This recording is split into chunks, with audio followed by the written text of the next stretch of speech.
In this video, we are going to talk about why does a tooth pain after a root canal treatment, what exactly are the causes and how to prevent it.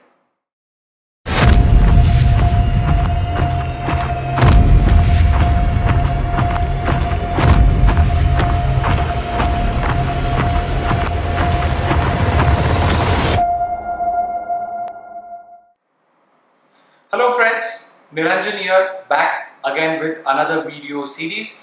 And if you are a first time viewer here, then we make a lot of videos related to endodontics, rubber dam and composites. So on the same note, I hope you consider to subscribe my channel and don't forget to click the bell icon and do like the video and do share it with all of your friends. Now pain is that one factor why the patients reports us to our dental office, and most probably that particular tooth needs an endodontic treatment. In case if I Google the words that post-operative pain after the first result, and in fact 3 out of 10 results they show pain related to root canal treatment. So the patient as well as the dentist, they have this fear in the mind that after any root canal treatment the tooth hurts. Now, a most common protocol or a most common method to tackle this particular situation is prescribing antibiotics or maybe doing some kind of occlusal reductions. Now, in case if you are a practitioner who is practicing these two methods, then do consider watching this video because I am going to change the way you work and your treatment is going to be a lot more predictable and your patients are not going to complain of any kind of post-operative pain. Now, let's get into the presentation. So, should the tooth pain, and if it pains, for how many days exactly should the tooth be paining? So, do we have a definitive answer for this? In fact, yes, literature has definitely proven us and given us the exact answer. Now, in this article of Journal of Endodontics, where they actually did a systematic review of the pain prevalence before, during, and after root canal treatment, they have clearly mentioned that the post-treatment pain severity showed a steady decrease over the time in post-treatment pain prevalence, and at one day the mean pain severity had dropped almost by half, and after 7 days the pain intensity was almost less than 10%. Basically what they want to mention here is that once you have completed the endodontic procedure, after 24 hours the pain reduces almost more than 50%, and eventually after 7 days it is less than 10% and gradually it subsides. But we always have these finicky patients and funny patients who are asking some of the other weird questions and they are relating something else to something else. This is not okay. This needs to stop now. This is cancer. This is so much cancer that I can feel the tumors growing on my back. And it's weighing down heavy on me, and it's not okay. Can you help a nigga out and just stop this? Please? This is exactly what I was trying to mention here. So we have patients who are saying that if I remove my tooth, whether my eyesight is going to go, or maybe some other weird complaint or not. So as we have answered this question that pain after 24 hours should be definitely less than 50% in case all the protocols are right. There was nothing wrong that actually went during the endodontic procedure.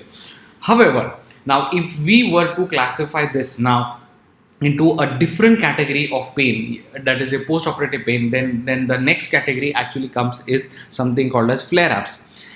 So to simplify flare-ups, flare-up would be that kind of pain which after 24 hours is not decreasing and it is increasing in nature. Yes, or maybe I would say it is a steady plateau and the pain is not dropping even by a fraction of percentage.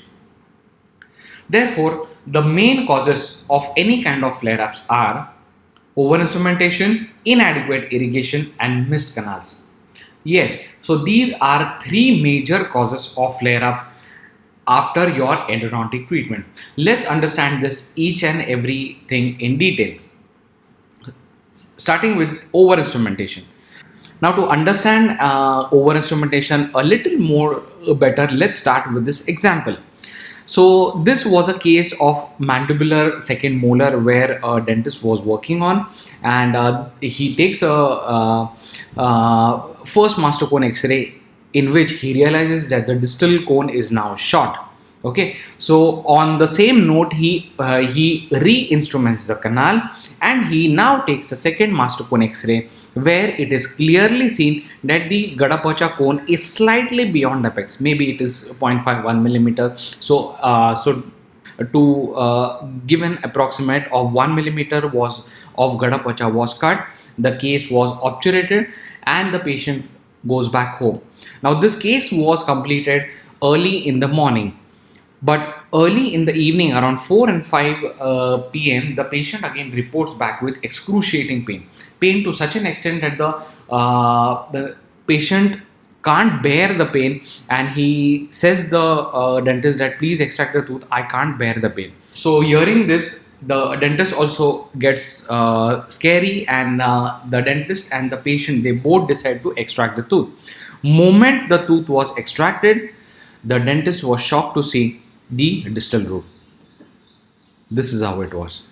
So friends, can you clearly see here that even after 1 millimeter of cutting of the Gadapacha, the Gadapacha is still hanging out of the canal or out of the root, because the opening of the root is lateral and it is not at the apical region of the root. Therefore, gone are the days where we are relying a lot on radiographic beauty of our obturations. What we need to understand is the anatomic apex, or where the apex actually lies, and maybe on the X-ray it might feel that the Gadapacha is looking short, but eventually what we need to understand is that that particular case has to be obturated at the anatomic apex. So the only instrument that is going to give you anatomic apex is the apex locator. So apex locator is going to clearly show us where exactly the anatomic apex lies. It is recommended that we take a working length reading with an apex locator before we start instrumenting or negotiating the canal. Now, whenever we are using any kind of nickel titanium, that is rotary or hand instrumentation, there are two checklists or two main requirements before we start shaping a particular canal. First is a smooth glide path, and second is an apical patency. Let's see how these two factors play a very important role when it comes to flare-ups. Now, let's understand first what is apical patency. Apical patency was a term which was given by Buchanan, and what he clearly mentions is that the apical foramen has to be slightly over-instrumented with a 10 number file to loosen the debris or loosen the pulp tissue, and this pulp tissue or these debris is going to eventually sucked out of the canal with our irrigation protocol. And this is also one of the major factor for endodontic success. So literature has also shown us that 1 millimeter of canal has the ability to harbor 80,000 streptococci. So eventually, if I am not achieving apical patency, there is a very high chance that I might see a periapical lesion with my obturated case maybe few months or few years later. Therefore, apical patency is one important factor that has to be done. Now, this apical patency should not be performed with a 15 number or maybe with a 20 number or maybe with larger number instruments. Also, this apical patency is to be strictly done with a 10 number file or maybe lesser than that also. But it should not be done with your rotary files. You know, there is always this method of slightly over instrumenting the canal with the nickel titanium, which is a very very bad thing to do, because it can eventually lead to post-operative flare-ups. The second factor that plays a very vital role is glide path. Now, this glide path is nothing but that we are creating some kind of roadmap so that our nickel titanium travels smoothly till the apical foramen. So my 10 number and 15 number file should glide smoothly till the apex without any effort. Now, let's take an example here. okay, to understand glide path more better. So we have a mesiobuccal canal, and the anatomic length of the canal, that is from my reference point till the apical foramen, the anatomic length is 16 millimeters. Okay, but iatrogenically, I am making a glide path till 18 millimeters. Okay, so for 2 millimeters, if I am using any kind of rotary glide path files, or maybe I am doing manually with my 15 number file, then those extra 2 millimeters I am bombarding the PDL or the periapical region continuously. Eventually, this over bombarding with my 15 number or 10 number K file is going to cause some kind of inflammation in the PDL and the periapical tissues, and eventually it will show up as a postoperative flare up. Therefore, it is very much mandatory that we should start this step after working length determination also. So once my working length has been determined, I know my anatomic length of the canal, then I should be starting my glide path preparation. So glide path, whether I am doing it with my manual or whether I am doing it with my rotary glide path files, they will always end till the anatomic apex only.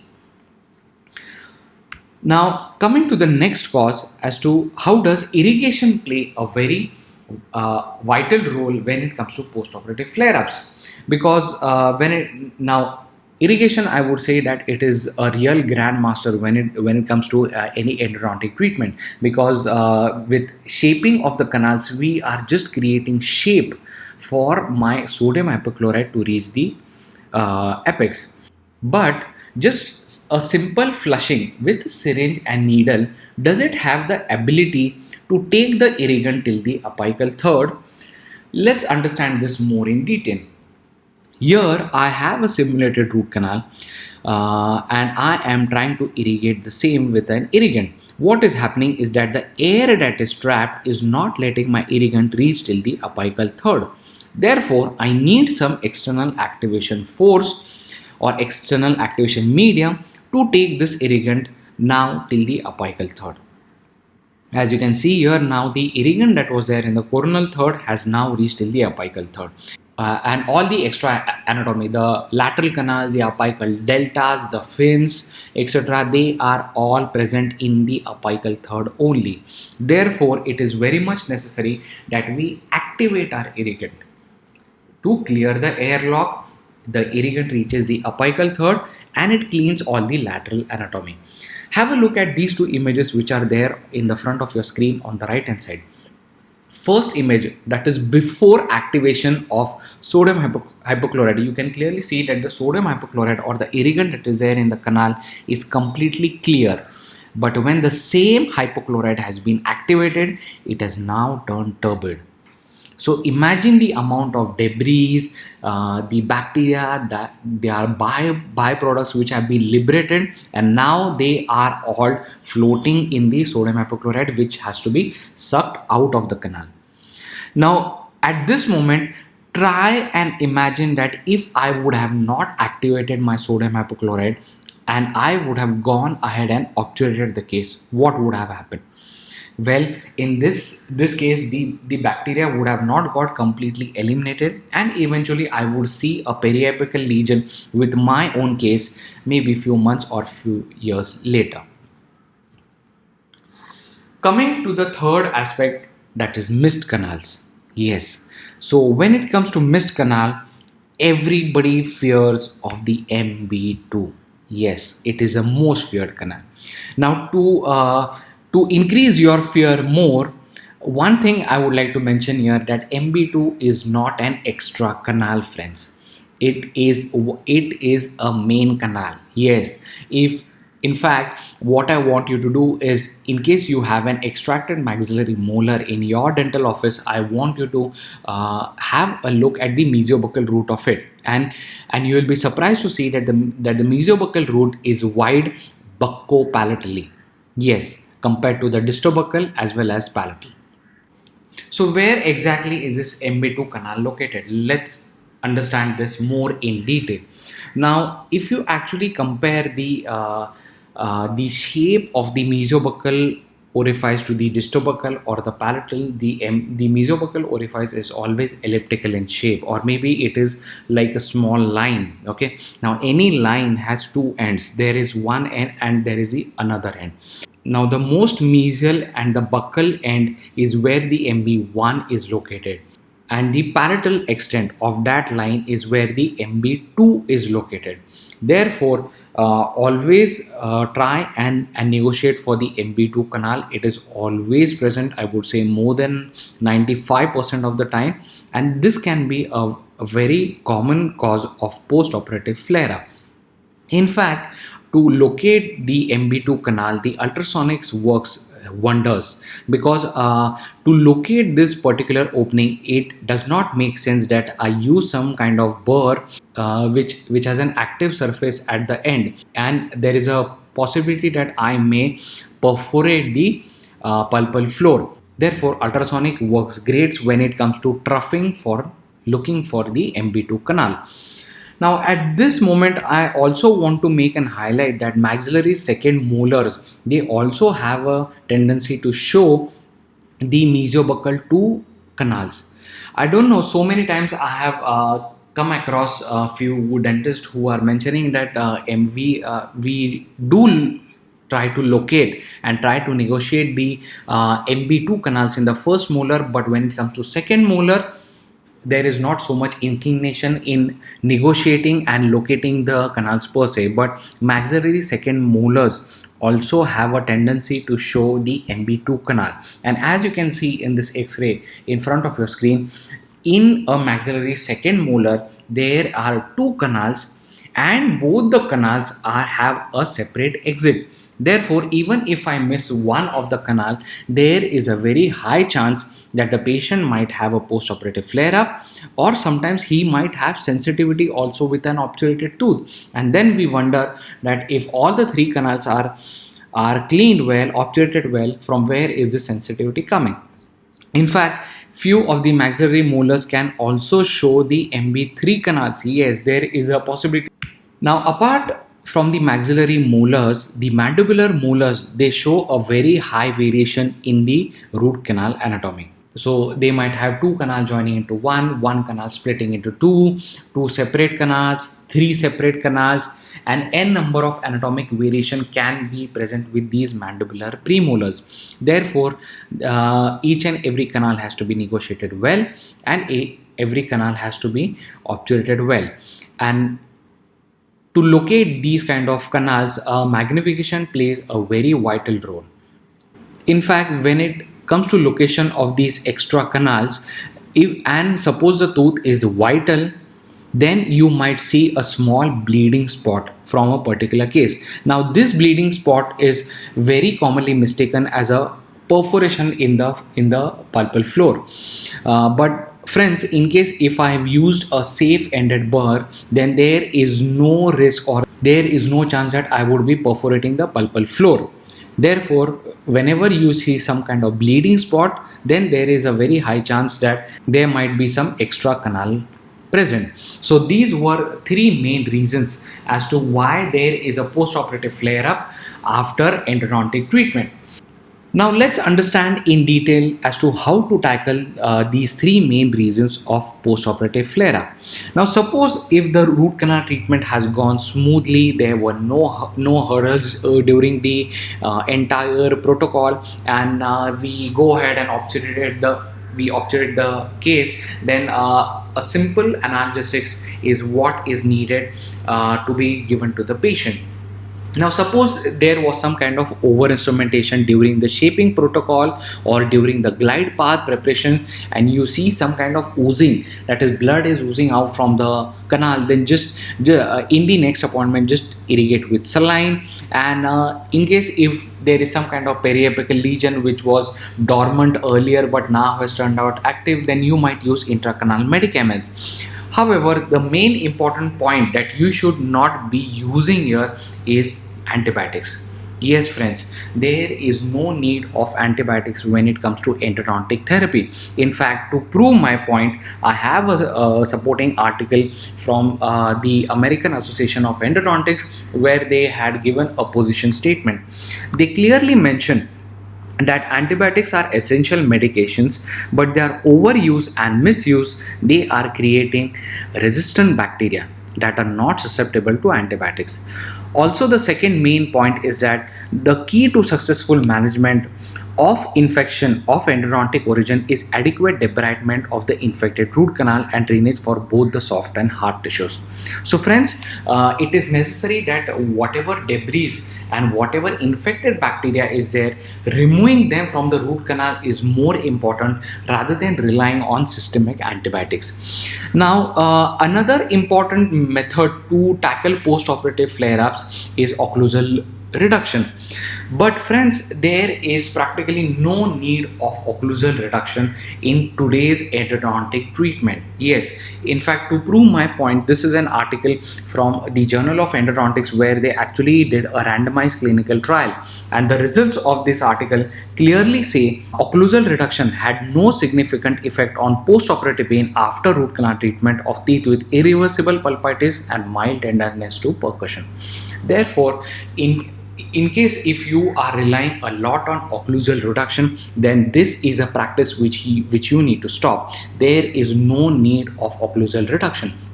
Now, another aspect to this is that so many times we are practically avoiding crowns and we are doing only a post-operative core for a particular tooth, because the remaining tooth structure is quite healthy. There is more than 2 mm of surrounding tooth structure that is there, so this has the ability to withstand the masticatory loads. Therefore, so many cases we are doing only core, and in these cases if I have done an occlusal reduction, then how is the tooth going to come in chewing? So in the end, what I want to summarize here is that there are many factors which are in our hand, and we need to rely on these more rather than relying on some other methods which are not predictable, like maybe they are systemic antibiotics, or maybe occlusal reduction, or keeping the tooth open for a few days. These are factors which are not predictable. In fact, what is predictable and the factors that are in my hand is something like crown preservation, dentine preservation, efficient irrigation, 3D obturation, proper core, and to avoid prosthetic crown. So these are the factors which are eventually going to be efficient, and they are going to give you predictable results. So friends, before we end this video, do hit the subscribe button and don't forget to click the bell icons, because tomorrow when I make such videos, you will receive the notification. Do hit the like button and please do share with all your friends. Now, in case if you had any kind of difficulty with your endodontic treatment, you are stuck up with any specific protocols, do comment below and I would be more than happy to help you. See you again with the next video.